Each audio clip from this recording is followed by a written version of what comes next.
फुर्सत में याद करना है तो कभी याद मत करना। मैं तन्हा ज़रूर हूँ मगर फजूल नहीं। जब साया कद से बड़ा और बातें औकात से बड़ी होने लग जाए तो समझ जाए कि सूरज गुरूब होने वाला है।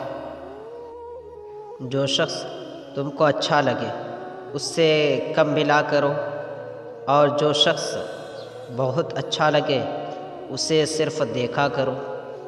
चीखो पुकार इंसान के वक़ार में कमी का बाइस बनती है। लोगों को अपनी खामोशी से खौफ ज़दा करना सीखो।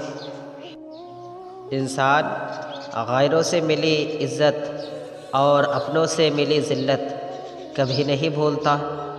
दिल से उतरे हुए लोग सामने खड़े भी रहे तो नज़र नहीं आते। तूफ़ान का आना भी बहुत ज़रूरी है ज़िंदगी में, ताकि पता तो चले कौन हाथ पकड़कर भाग रहा है और कौन छोड़कर।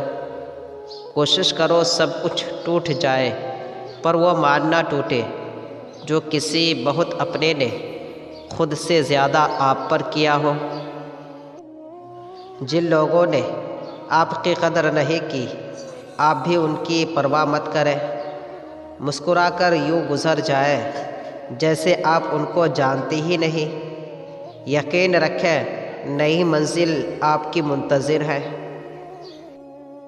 किसी की तलाश में मत निकलो। लोग गुम नहीं होते, बदल जाते हैं।